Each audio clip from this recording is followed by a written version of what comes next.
Des de fa més de 6 anys, aquí al nostre centre, a l'Institut del Calamot, a l'hora del pati, dintre del Pla de l'Esport, tenim organitzada una sèrie d'activitats esportives. Com veieu aquí darrere meu, estan fent la Lliga de Futbol Sala, que tenim més de 20 equips, entre primer i segon de batxillerat 20 equips.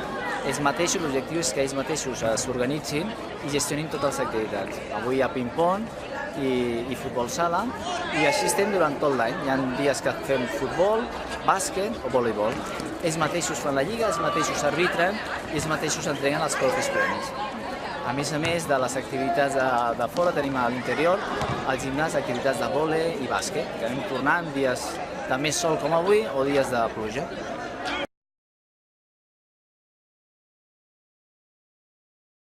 De fa 4 anys tenim habilitada una aula, que diem aula d'estudi, a la qual els alumnes hi poden anar quan tenen deures, quan tenen un examen, al llarg del matí o a la tarda, i aprofiten aquella estona per repassar, per acabar els exercicis que tenen per a casa, i també si plantegen algun dubte i en aquell moment el professor o professora que està a l'aula els hi pot ajudar, doncs aprofiten també aquell moment.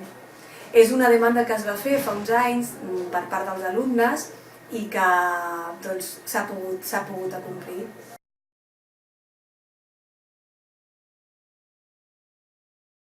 Doncs aquí a la biblioteca el que es fa és, durant l'hora del pati, obrir un espai on els alumnes poden venir a jugar, sobretot a fer un tipus de joc col·laboratiu mitjançant internet, i també tenen accés lliure a tot el material que tenim aquí.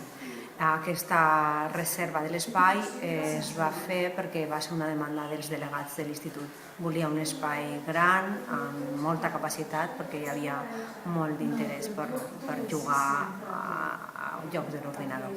Llavors es va reservar un altre espai per l'estudi, per un ambient més silenciós.